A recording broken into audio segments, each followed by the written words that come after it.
de commencer? Allez, Ça te je te va? laisse, je te laisse commencer. C'est parti. Alors bonjour à toutes et à tous. Merci beaucoup du coup d'être là aujourd'hui. Je suis contente de pouvoir partager ce moment avec vous autour de la finance et de la RSE. Et plus précisément, comme le nom de ce webinaire l'indique, sur comment financer et valoriser financièrement sa stratégie RSE. Je vais laisser Charlotte se présenter et puis je le ferai juste après à mon tour. Merci. Alors, donc moi c'est Charlotte, je suis responsable des partenariats de la communauté chez Intersection.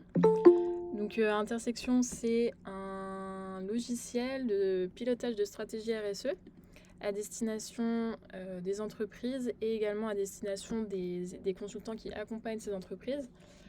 Et donc on a une communauté d'experts qui sont partenaires, dont Farida fait partie.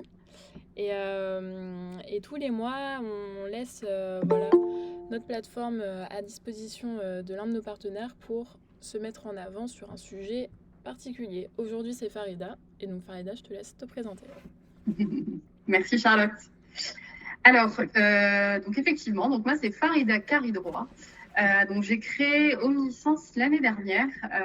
C'est un cabinet de conseil qui accompagne les entreprises dans la construction de leur stratégie RSE, mais aussi dans son financement. Alors pourquoi est-ce que j'ai décidé d'allier ces deux sujets? Eh bien tout simplement parce que je viens du monde de la banque. Donc j'ai passé 15 ans au Crédit du Nord, 10 ans à accompagner des chefs d'entreprise, dont 5 ans en tant que directrice d'agence. Et j'ai choisi, il y a 3 ans, d'élargir mon domaine de compétences parce que j'ai la conviction qu'on ne peut pas continuer à faire du business comme on le fait depuis un moment maintenant et que piloter son entreprise uniquement sous l'angle financier eh bien, n'est pas suffisant. Et donc, je me suis formée à l'école des mines sur les sujets de la RSE et du développement durable.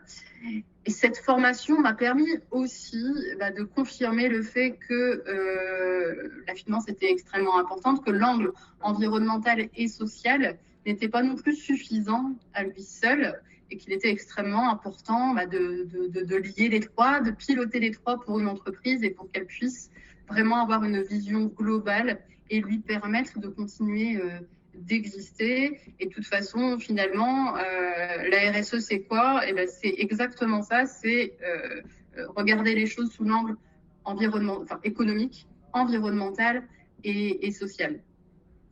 Alors, aujourd'hui, il devrait y avoir à peu près 2 profils pour ce webinaire, un profil plutôt financier et aussi des professionnels de la RSE. Pour les profils financiers, l'objectif, c'était de vous permettre de replacer un petit peu des actions RSE que vous voyez dans votre quotidien et de prendre un petit peu de recul pour les remettre dans une stratégie un peu plus globale et de voir vraiment quel est le sens financier finalement dès lors qu'on voit les choses de manière un petit peu plus globale sur le plan de la RSE.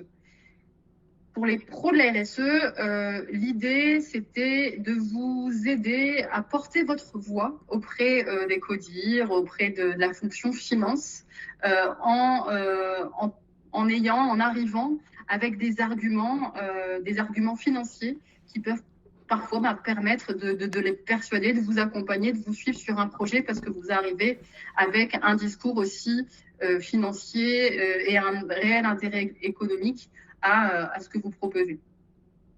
Alors, l'objet de ce webinaire, ce que j'attends aussi, c'est que vous posiez des questions. Surtout, n'hésitez pas à le faire en allant, n'hésitez pas à me couper.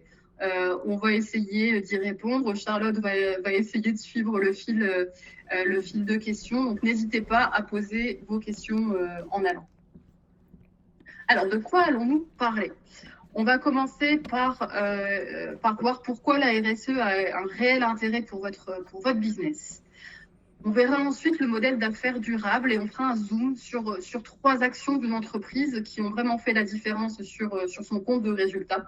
Et pour ça, on prendra une étude de cas d'une entreprise qui existe vraiment et qui est un cas d'école d'ailleurs. Je vous dirai pourquoi après.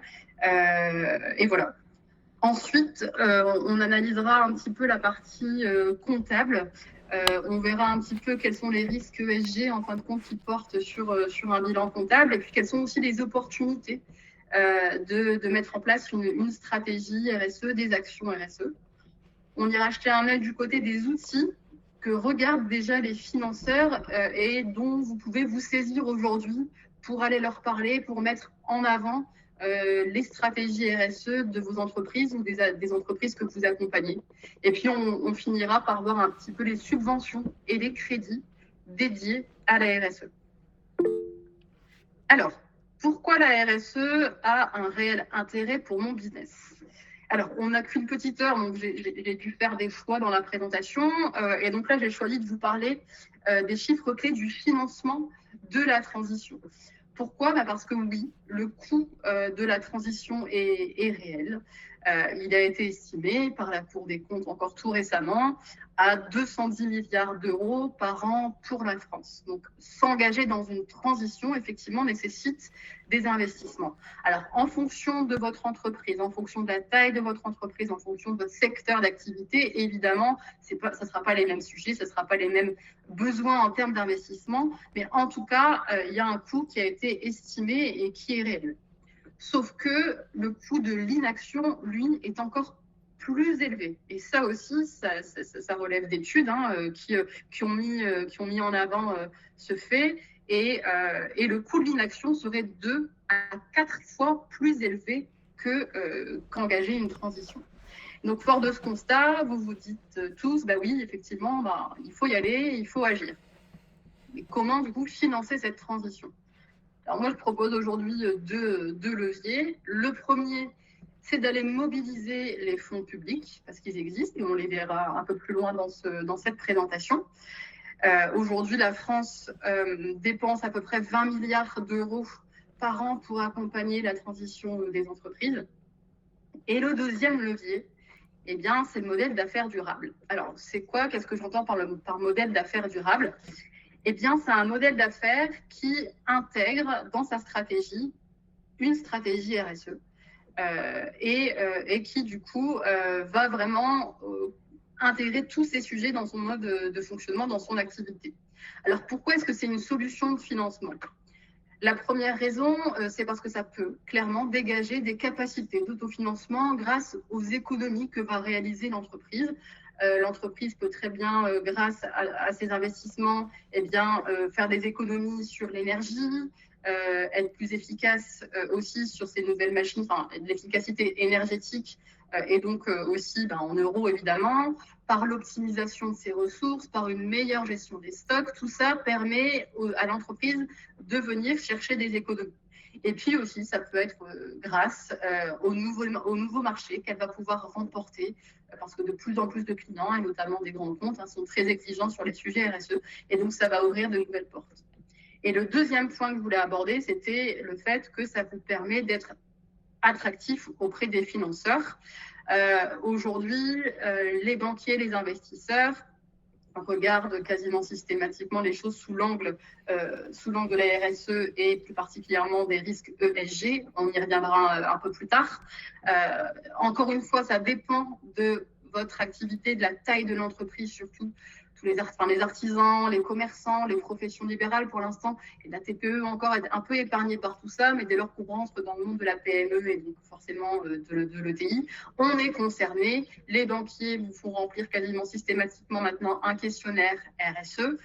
Les investisseurs aussi regardent de très près si vous avez intégré ces risques dans votre mode de fonctionnement. Pourquoi est-ce qu'ils font ça ? Tout simplement parce que c'est un risque. Faut savoir que le banquier, son métier premier, c'est de gérer du risque. Lorsqu'il vous prête de l'argent, il vous prête avec un taux d'intérêt. Et dans la constitution de ce taux d'intérêt, il y a ce qu'on appelle le coût du risque. Et c'est ce qu'il va regarder en premier. Donc, les banquiers ont bien compris que ne pas intégrer une stratégie RSE portait un risque. Et donc, de plus en plus, évidemment, ils s'attardent sur ces sujets. Et donc, traiter la question de la RSE vous permet du coup d'être plus attractif, d'avoir des financements facilités parce que vous êtes moins risqué, et aussi d'aller chercher des meilleures conditions, qu'on verra tout à l'heure. Alors là, je vais vous présenter un cas pratique d'un modèle d'affaires durable. Pourquoi cas d'école? Parce que c'est le cas d'une entreprise qui effectivement a des gros besoins d'investissement et sur lesquels on va pouvoir mettre en avant assez facilement des économies visibles. Mais en tout cas, c'est une réalité. C'est en plus une entreprise qui existe et qui a vraiment mis en place ces actions. Et donc, on va faire un zoom sur 3 actions de cette entreprise. C'est une PME industrielle qui fabrique des pièces plastiques. Elle a 250 salariés, un chiffre d'affaires de 15 millions d'euros et un parc machine de 30 presses hydrauliques qui sont très énergivores. Elle s'est retrouvée face à une situation avec des factures énergétiques extrêmement en forte hausse. C'était il y a quelques années. Une pression croissante de la part de ses donneurs d'ordre sur la traçabilité des produits qu'elle vend, qu'elle fabrique, sur la traçabilité carbone. Et puis, elle s'est rendue compte également que son bâtiment était situé dans une zone industrielle qui était dans une zone inondable. Donc, cette entreprise est probablement rentrée sur la RSE parce qu'effectivement, elle avait des problématiques de facture énergétique. Mais j'ai envie de vous dire, peu importe, le principal, c'est de rentrer sur ces sujets-là, peu importe le chemin, qu'on le fasse par conviction, qu'on le fasse par nécessité à un moment donné. Eh bien, l'intérêt, c'est d'y rentrer. Et en règle générale, ensuite, on tire le fil et on va de plus en plus loin sur les sujets. Alors, qu'est-ce qu'a fait cette entreprise? Eh bien, elle a décidé de renouveler intégralement son parc machine. Il n'a pas fait sur 1 an, ça s'est fait sur 2-3 ans, pour acheter des presses électriques beaucoup moins énergivores. Elle a installé un système de récupération de la chaleur fatale pour pouvoir chauffer ses bâtiments. Et puis, elle a réalisé un diagnostic adaptation. Et donc, il se trouve que ces actions ont eu un réel impact et très positif sur son compte de résultats. Et la première chose, c'est qu'elle a vu ses coûts se réduire assez drastiquement, c'est-à-dire qu'elle n'a plus besoin d'acheter ses 30 000 litres de fuel par an, ce qui représentait une économie de plus de 30 000 euros.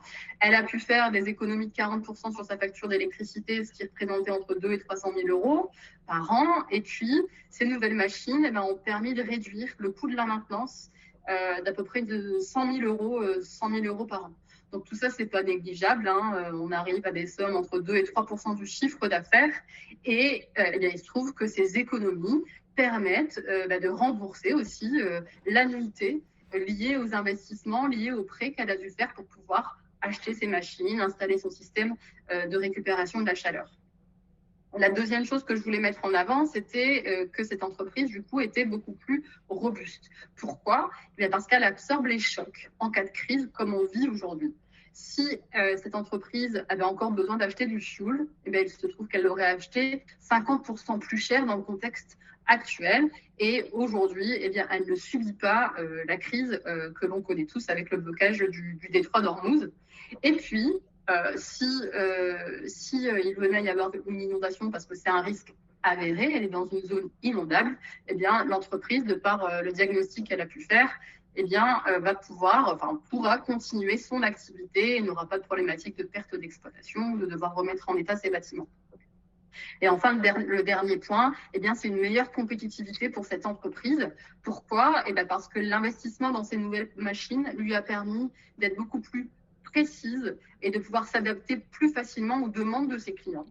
Ça lui a également permis de conserver ses clients exigeants en RSE qui lui demandaient de rendre compte.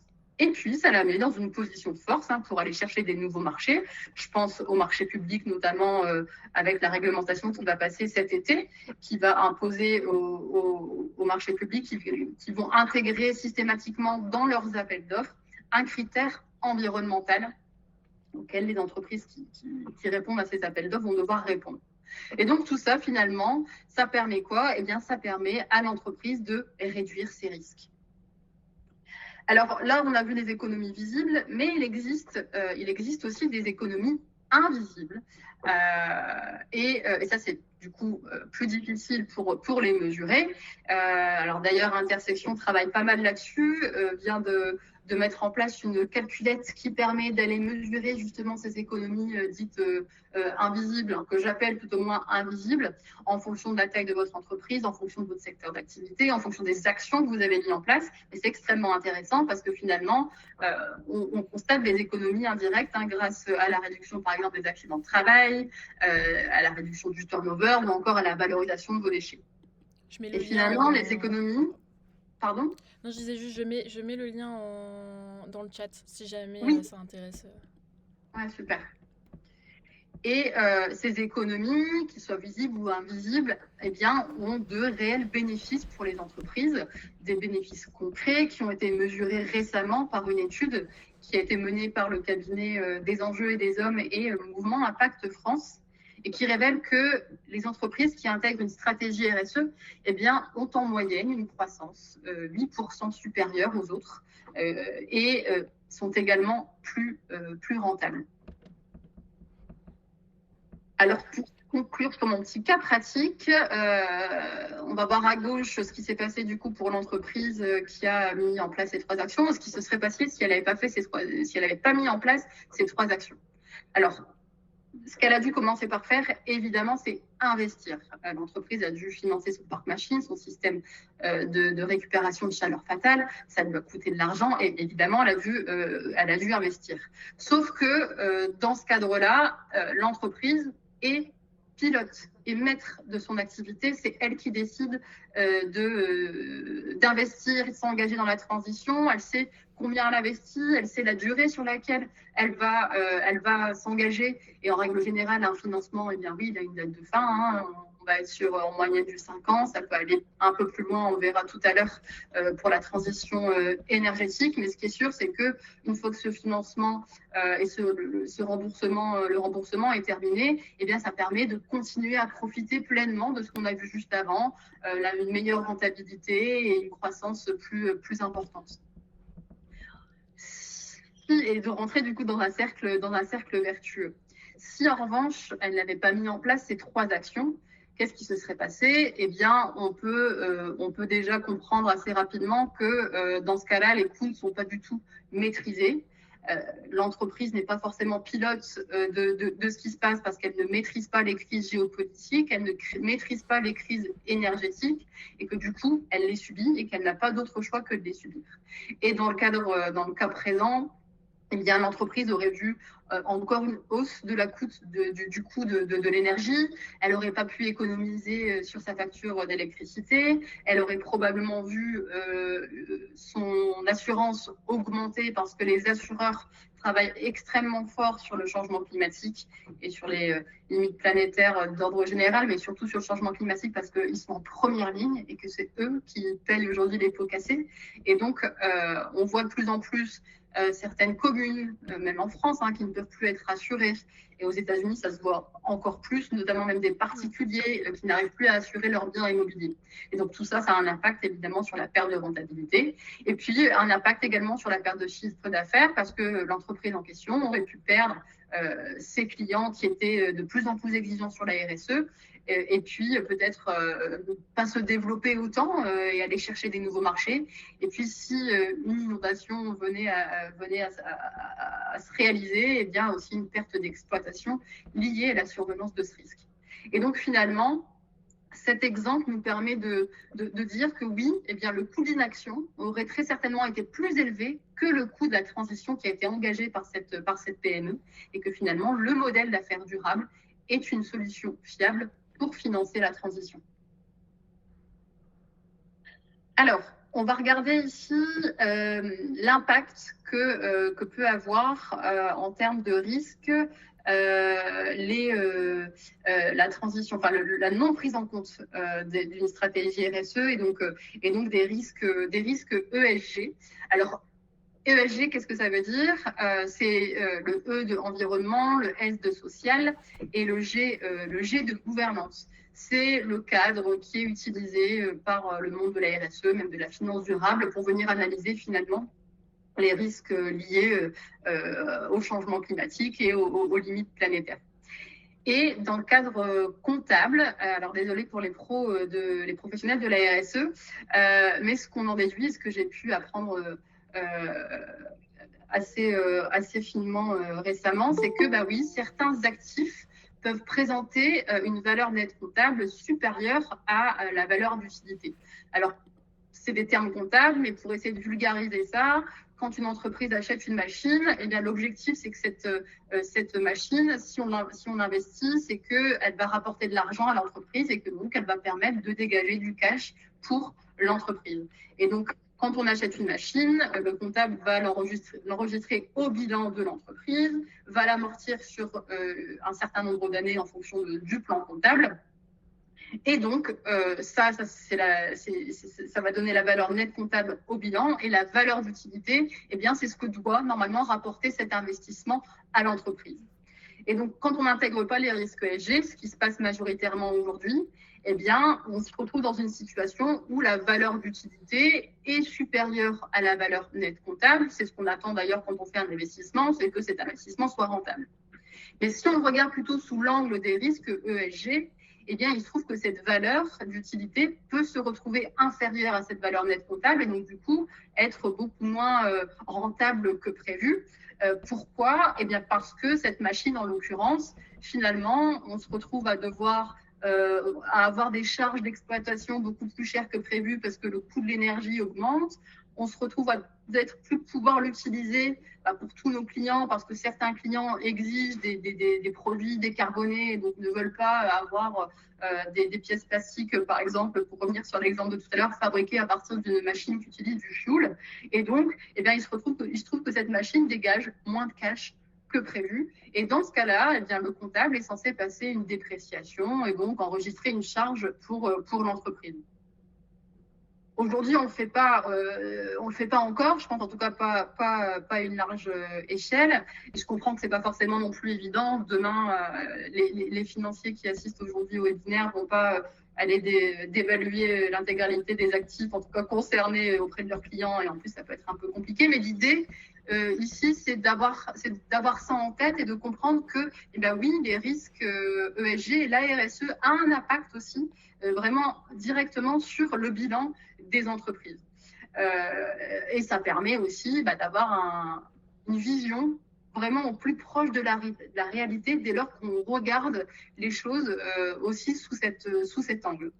Alors, juste en bas à gauche, j'ai mis que la valeur de l'entreprise peut également être surestimée en cas d'évaluation. Oui, en fait, c'est le même principe.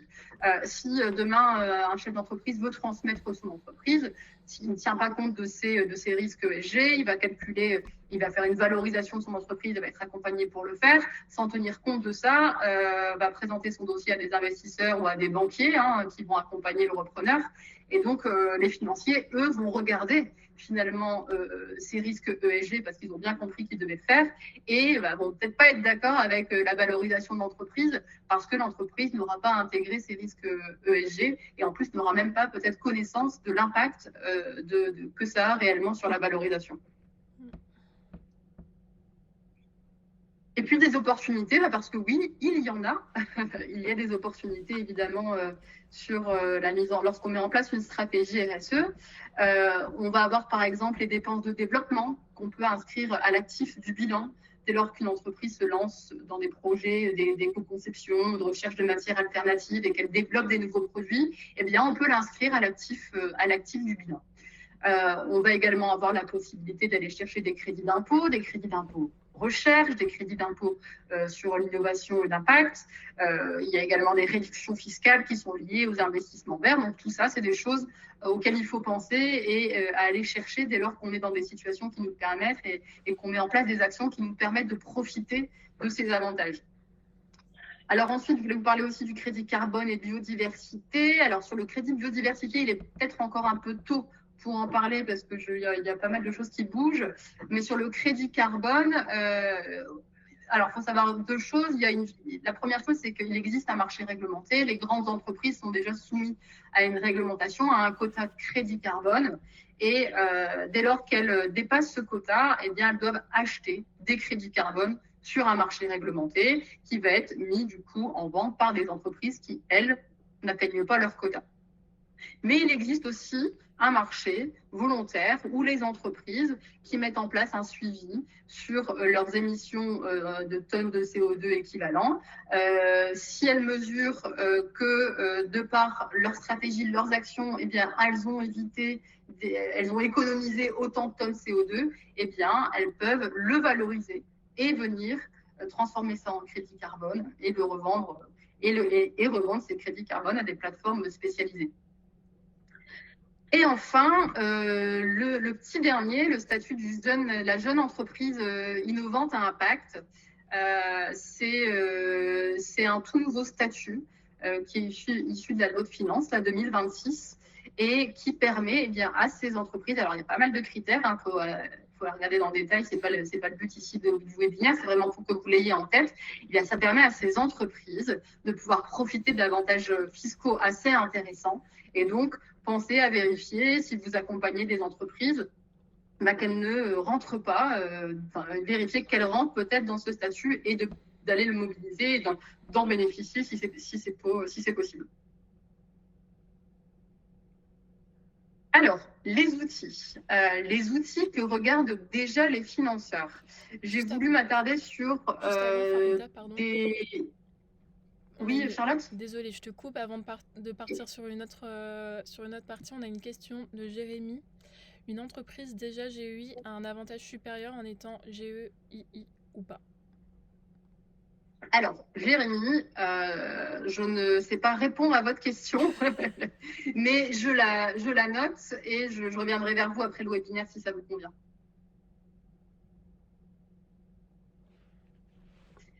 Est-ce qu'il y a d'autres questions ? Parfait. C'est quoi le diagnostic adaptation exactement, s'il te plaît, Farida? Alors, le diagnostic adaptation. Aujourd'hui, il faut savoir que donc, le changement climatique, donc c'est un vrai sujet. On travaille beaucoup sur l'atténuation du changement climatique, mais il faut également qu'on s'y adapte et c'est un sujet qu'on a un peu laissé de côté depuis quelques années. Ces dernières années, on s'est plutôt attardé sur l'atténuation et finalement, eh bien, il faut également se préparer à tout ce qu'on voit comme catastrophe aujourd'hui naturelle, à savoir les inondations, la sécheresse, qui ont des vrais impacts sur les entreprises. Et ça, eh bien, ce diagnostic permet de vérifier d'une part vos installations, votre bâtiment, et d'aller repérer ce qui peut être mis en place en fonction des risques qui concernent votre entreprise. Bien d'aller vérifier ce qu'on peut mettre en place pour la protéger et pour lui permettre de continuer son activité en cas de survenance d'un risque pour lequel il y a un vrai sujet. J'espère que ça répond à la question. Alors, sur la partie outils, je voulais vous parler ici de l'indicateur climat de la Banque de France. C'est un indicateur qui a été mis en place il y a 2 ans maintenant, qui n'est pas encore généralisé, donc ça concerne uniquement quelques secteurs d'activité. Chaque année, en fin de compte, la Banque de France intègre des nouveaux secteurs d'activité dans son étude. Et l'objectif, c'est quoi? C'est de venir évaluer les risques climatiques de l'entreprise. Faut savoir qu'aujourd'hui, la Banque de France est une institution assez centrale pour les financiers, parce que dès lors que un banquier, un investisseur veut accompagner une entreprise, un prospect, étudier un dossier de financement, eh bien, on va aller regarder ce qu'on appelle la cotation Banque de France, ce qui permet d'avoir une indication extrêmement importante sur la santé financière de l'entreprise. Si la santé financière n'est pas très bonne, bon, voilà, je pense que je ne vais pas vous surprendre si je vous dis que les banquiers, les investisseurs n'y vont pas et ne suivent pas les projets. Et bien là, l'idée, c'est de faire exactement la même chose en proposant un indicateur climat qui va venir à côté de cet indicateur financier. Et donc, au même titre qu'aujourd'hui, un financier ne va pas accompagner une entreprise qui a une mauvaise santé financière, il y a de grandes chances que demain, il n'accompagne pas une entreprise qui gère mal ses risques climatiques et qui, du coup, est risquée. L'avantage de ça, de cet indicateur, c'est qu'il est gratuit. C'est la Banque de France qui fait tout le travail. Aujourd'hui, ça se fait de manière volontaire, donc il faut prendre contact avec eux. Si vous rentrez dans les critères en termes de secteur d'activité, Il faut juste mettre un référent au sein de l'entreprise pour pouvoir répondre aux questions que la Banque de France va vous poser. Mais en tout cas, c'est totalement gratuit, ça se fait assez simplement et ça vous permet vraiment d'anticiper ce sujet et d'avoir aussi un indicateur complémentaire avant qu'on vous pose la question et de savoir un petit peu à quelle sauce, entre guillemets, vous allez être mangé. Et puis le deuxième indicateur, le deuxième outil, c'est le reporting extra-financier, la VSME. Alors, c'est quoi la VSME? Eh bien, c'est la petite sœur de la CSRD. Donc, c'est quoi la CSRD? Je pense que tout le monde le sait, mais ça fait pas de mal de faire un petit rappel. Donc, la CSRD, c'est un rapport de durabilité que les grandes entreprises doivent compléter depuis 2025 sur l'exercice 2024. Donc, ils ont rendu leur premier rapport de durabilité l'année dernière pour certains. Et donc, l'idée, c'est de rendre compte sur les fameux critères ESG. Et dans ce rapport de durabilité, eh bien, les grandes entreprises doivent rendre compte de l'intégralité de leur chaîne de valeur. Et il se trouve qu'évidemment, bien souvent, elles travaillent avec des TPE, des PME, des ETI, qui, elles, ne sont pas soumises à cette réglementation. Et donc, pour leur permettre de répondre aux grandes entreprises et à leurs questions, eh bien, les FRAG a mis en place ce reporting qui permet assez simplement, beaucoup plus light que la CSRD. Je vous rassure, si vous avez entendu parler de la CSRD, c'est beaucoup plus light. Donc, c'est assez accessible et ça vous permet d'avoir quelque chose en réponse à la CSRD et à vos grands clients, grands comptes qui peuvent vous interroger là-dessus. L'avantage, c'est que vous pouvez l'annexer facilement à votre bilan. Tous les ans, vous donnez votre bilan à votre banquier qui vous le demande. Et bien, vous pouvez parfaitement l'annexer parce que c'est de l'extra financier. Et donc, ça permet déjà de commencer à communiquer sur ce que vous faites. C'est des chiffres, donc ils aiment bien, ça ils savent lire.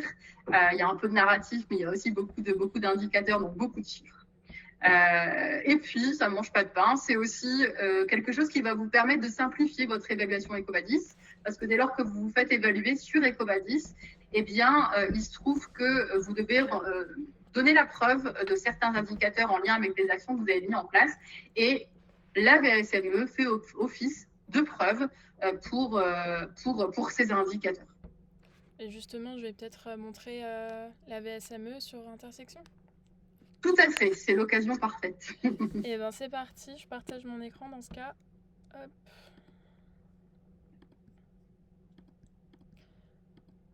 Alors, hop, la VSME sur Intersection, c'est tout simple. Oh, pardon, j'invite. Hop. Je suis en charge en même temps de gérer les invitations. Alors, la VSME, ça se présente comme ça sur Intersection. Donc c'est du reporting tout simple, comme le disait Farida. Vous avez donc des points de données par type comme ça. Sur le social, l'environnemental, la gouvernance, et là c'est plus général sur l'entreprise.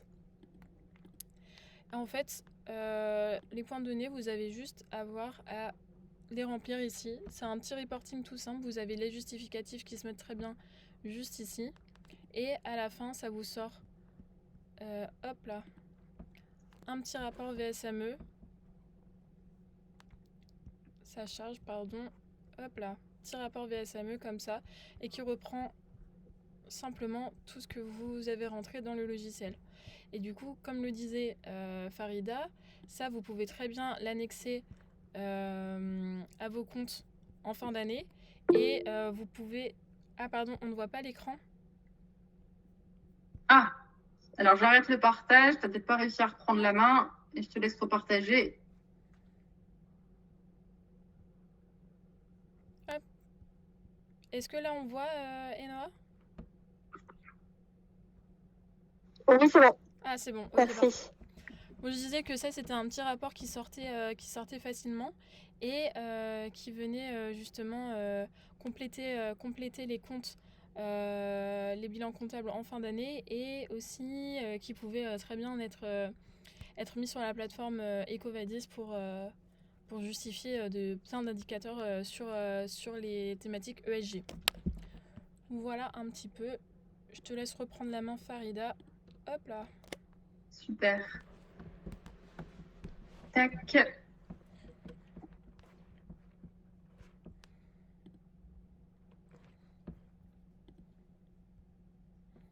Ah pardon, il y avait une question, c'est connecté aux outils ERP et autres, ou c'est de la saisie manuelle.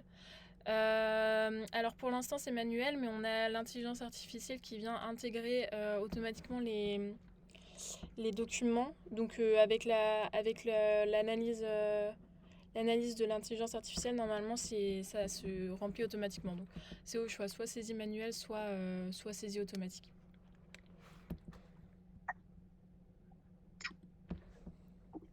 Plus de questions? Non, je pense pas. Hop, ça a l'air belle.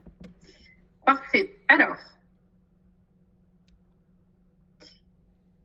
vous voyez bien mon écran? Oui. Ok, super. Alors, quelles sont les subventions et les crédits dédiés à la RSE?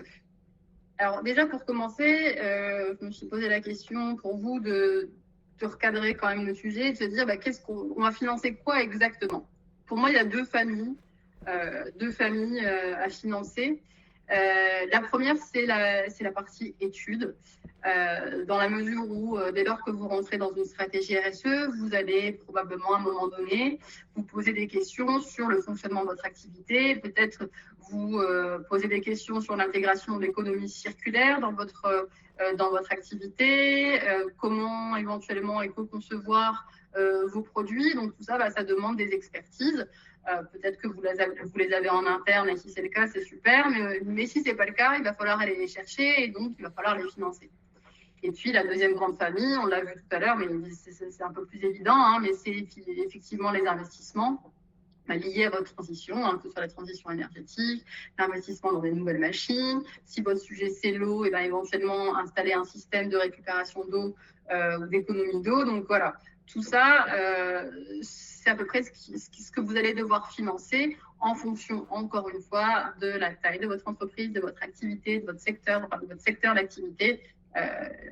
C'est évidemment du cas par cas.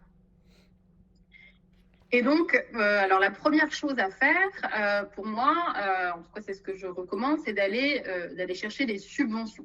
La subvention, ça fait partie de la famille des fonds publics que j'évoquais en début de webinaire.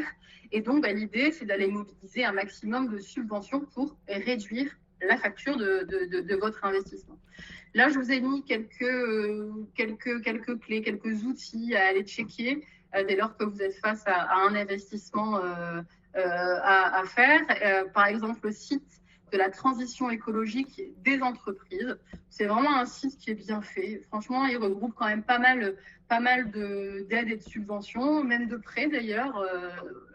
Des prêts notamment de la BPI qu'on verra juste après, mais c'est assez complet. Alors il n'y a pas que ça à regarder, malheureusement c'est pas suffisant parce qu'il y a vraiment beaucoup de subventions et d'aides pour accompagner les entreprises. Pour l'instant, j'ai pas trouvé un site qui permette de tout centraliser. Mais en tout cas, celui-ci est vraiment bien fait. Il vous donne vraiment une vue globale sur les aides, sur les crédits d'impôt, sur les subventions. Donc vraiment, allez voir. Vous avez également le site de l'ADEME sur lequel vous allez trouver des aides un peu plus ponctuelles en fonction des projets qu'eux mettent en avant ou qu'eux accompagnent. Et donc, en complément, il faut également, je vous conseille également d'aller voir le site de l'ADEME pour aller voir s'il n'y a pas un financement en cours sur un projet qui vous concerne. Et puis, ne pas hésiter à aller voir ce qui se passe en région, mais aussi localement, parce que votre région, alors là, j'ai mis le logo des Hauts-de-France parce que c'est mon territoire, je suis sur Arras, mais toutes les régions accompagnent, pas forcément de la même manière, mais en tout cas, il existe des aides, ils ont des sites pour vous permettre d'aller filtrer un petit peu ce qui peut vous intéresser, ce qui peut vous concerner. Et puis, des aides locales, parce que oui, même les communautés de communes, les EPCI, les communautés urbaines ont également des budgets pour accompagner les entreprises de leur territoire à la transition. Donc, faire un petit mix de tout ça, aller checker un petit peu tout ce qui existe avant de se lancer. Avant de se lancer dans un prêt qui, lui, va venir financer le reste à charge, entre guillemets, de vos investissements. Et il existe évidemment aussi des prêts destinés à la transition écologique et sociale. notamment, et je commence par là, la BPI, qui est extrêmement mobilisée sur la transition et qui propose pas mal de prêts. Donc, je vous en ai listé quelques-uns. Et l'avantage de la BPI, c'est que bien souvent, la BPI inclut la garantie dans son financement. Alors, il faut savoir que quand la BPI intervient sur un financement, elle n'intervient jamais toute seule. La BPI, c'est la Banque publique d'investissement et elle va intervenir en cofinancement avec votre banquier classique, avec vos partenaires bancaires classiques. Bien souvent, elle va intervenir à hauteur de 50% et donc votre banquier va mettre les 50 autres pourcents. Votre banquier, en général, il aime bien vous demander des garanties, notamment des cautions personnelles. Et donc, l'avantage de la BPI, c'est qu'elle fournit une garantie à la banque et que, en plus, bien souvent, vous n'allez pas avoir besoin de donner votre caution personnelle. Donc ça, c'est en général un avantage assez intéressant pour les chefs d'entreprise. Ils aiment bien. Deuxième avantage, c'est la durée des prêts. Tout à l'heure, je vous disais, en règle générale, on va jusqu'à 5 ans pour accompagner des investissements matériels et immatériels pour les entreprises. Les banquiers peuvent aller jusqu'à 7 ans, souvent lorsqu'on va aller financer du rachat de fonds de commerce ou des rachats de sociétés, mais rarement au-delà. On peut aller jusqu'à 15 ans, mais là, ça va être spécifiquement pour du financement de l'immobilier. Donc, quand il s'agit de financer du matériel ou de l'immatériel, bien souvent, on va aller jusqu'à 5 ans. Et là, la BPI propose d'aller jusqu'à 10, voire même 12 ans pour un de ces prêts. Et donc, ça, c'est vraiment une souplesse très, très, très appréciée par les entreprises. Et puis, la dernière chose sur les avantages de la BPI, c'est qu'en plus, elle propose des différés jusqu'à 24 mois. Donc, par exemple, si aujourd'hui, votre entreprise est déjà fort endettée, elle sait qu'elle a des annuités qui vont se finaliser dans les mois qui arrivent ou dans les 24 mois qui arrivent. Eh bien, ça permet de ne pas décaler ses investissements, de ne pas décaler ses actions RSE et de se dire, moi, je vais avoir mon prêt qui se termine dans 1 an, qui a financé ma machine il y a 5 ans, eh bien, je commence mon remboursement dès lors que ce prêt se termine. Et donc, encore une fois, ça permet de la souplesse et de la fluidité dans ces investissements, d'où l'intérêt de mettre en place aussi des stratégies de financement. Côté banque classique, ils proposent également des choses pour accompagner à la transition. Donc, il y a les prêts dits indexés, qu'on connaît un peu plus sous le nom de prêt impact, qui ont pour objectif alors de financer tout dans votre entreprise, pas spécialement pas spécialement un investissement on va dire vert ou social, mais vous pouvez vraiment financer l'activité normale de votre entreprise. Mais si vous avez mis en place une stratégie RSE et que vous avez mis en place des KPI, que vous suivez des KPI, eh bien vous allez pouvoir les intégrer dans ce prêt et fixer des objectifs de réduction et ainsi profiter d'un taux bonifié grâce à ce prêt. Alors, la banque va venir vérifier que vous avez réalisé, que vous avez atteint vos objectifs. Donc, c'est quand même une condition sine qua non. Elle va venir le vérifier au bout de 2-3 ans. Sinon, vous ne profitez pas de la bonification du taux, il faut le savoir. Mais en tout cas, si vous faites bien le job, eh bien, vous allez pouvoir profiter de ces taux bonifiés. Il existe aussi des prêts fléchés, alors que j'ai un peu moins vu, mais qui existent, et qui, eux, vont permettre de financer un projet au bénéfice environnemental pur. Donc là, on va financer un projet, contrairement au prêt indexé, qui ne va pas forcément financer un projet vert. Et dans le cadre de ce type de prêt, vous bénéficiez également de taux préférentiels. Et enfin, alors le dernier, c'est pas un financement, c'est plutôt un montage financier. C'est un financement structuré, mais je trouve qu'il est intéressant à connaître dans le cadre de la transition écologique. C'est une structure juridique que vous allez créer pour pouvoir investir, par exemple, dans des panneaux photovoltaïques pour votre entreprise. Alors, pourquoi utiliser ce système de financement ?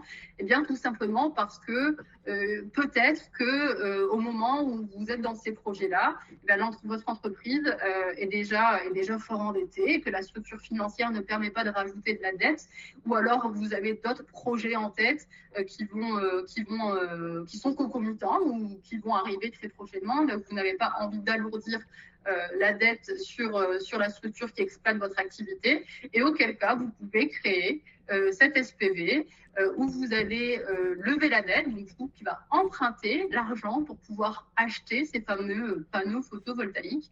Et votre entreprise qui gère, qui a l'activité principale, va passer un contrat avec cette SPV et va lui payer du coup l'électricité.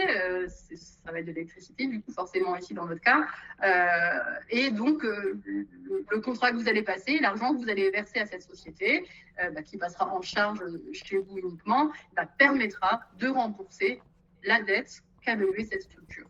Et donc ça permet, encore une fois,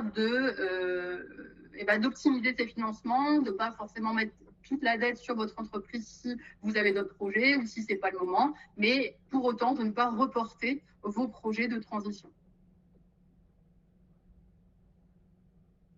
Et donc, justement, Omnisens, une de ses caractéristiques, c'est évidemment de vous accompagner sur la partie financement. Donc, Omnisens, c'est un cabinet de conseil indépendant qui est expert en finance et en RSE. Et donc, tout l'intérêt, c'est d'intégrer dès le départ l'analyse financière à vos projets.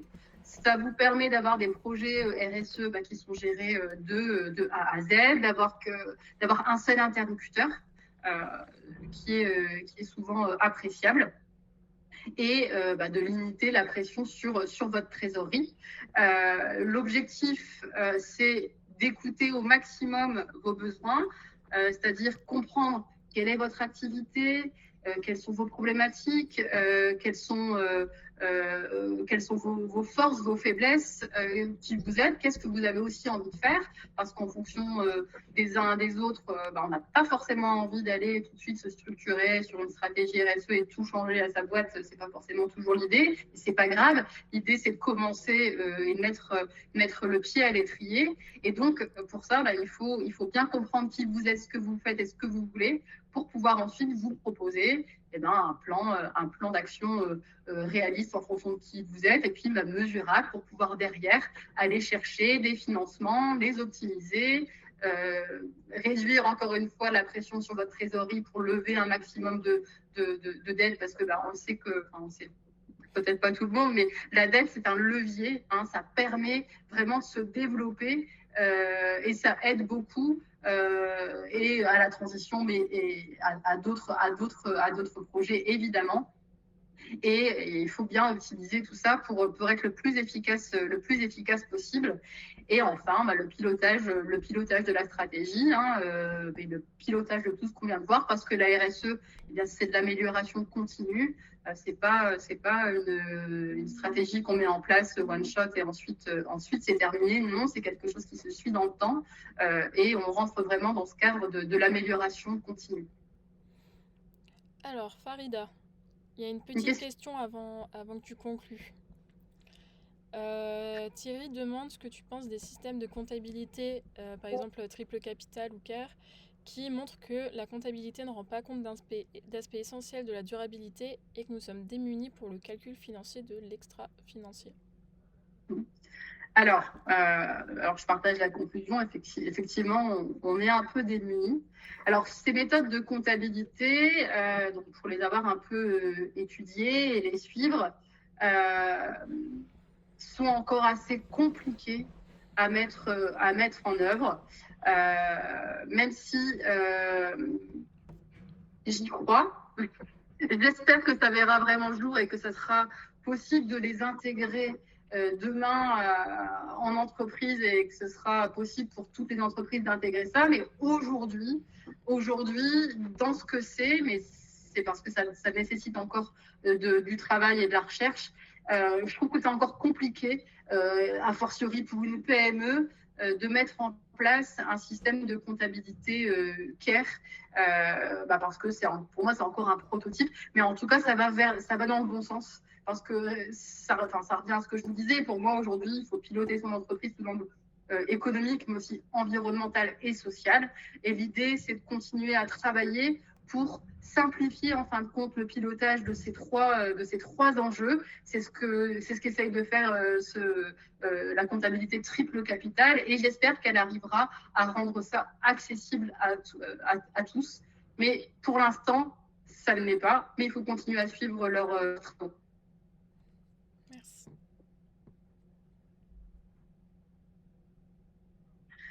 Alors, pour conclure, si vous deviez retenir 4 choses à mettre en œuvre demain pour les entreprises dans lesquelles vous travaillez, celles que vous suivez, celles que vous accompagnez, eh bien, ce serait de se dire, lorsqu'on met en place une stratégie RSE, ben, déjà, on va essayer d'aller mesurer ou d'estimer, si on est au début des projets, d'estimer les coûts.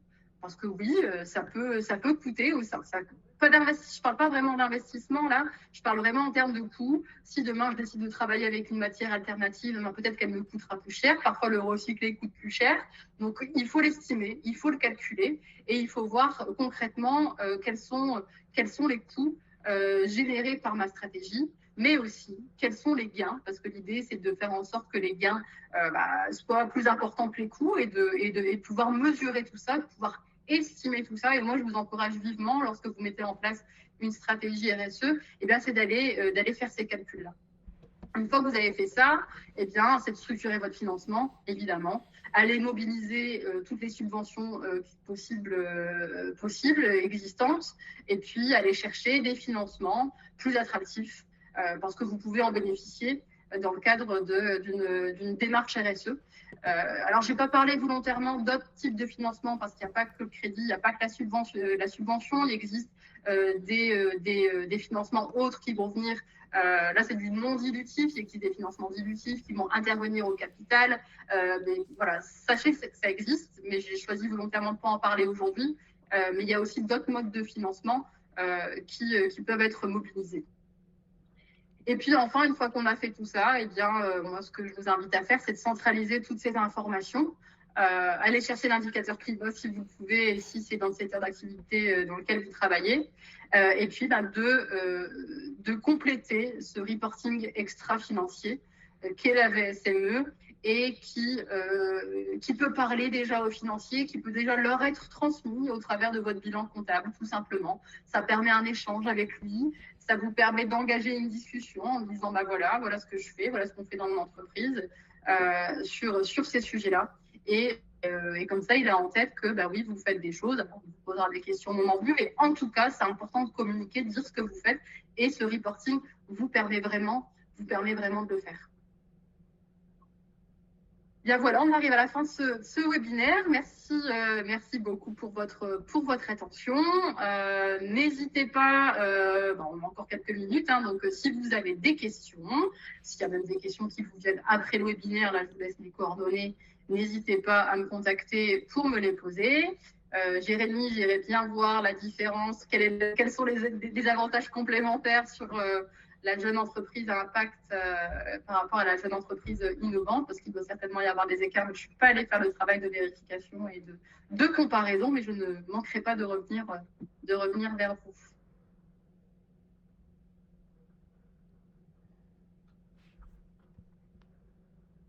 Merci à tous pour votre présence. S'il n'y a pas d'autres questions.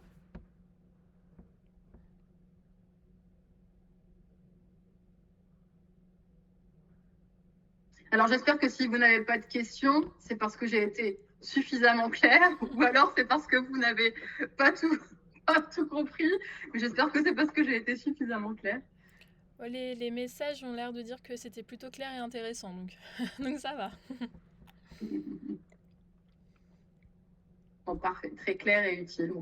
L'objectif aussi, c'était que ça vous soit utile et que vous puissiez demain vous saisir de quelques clés pour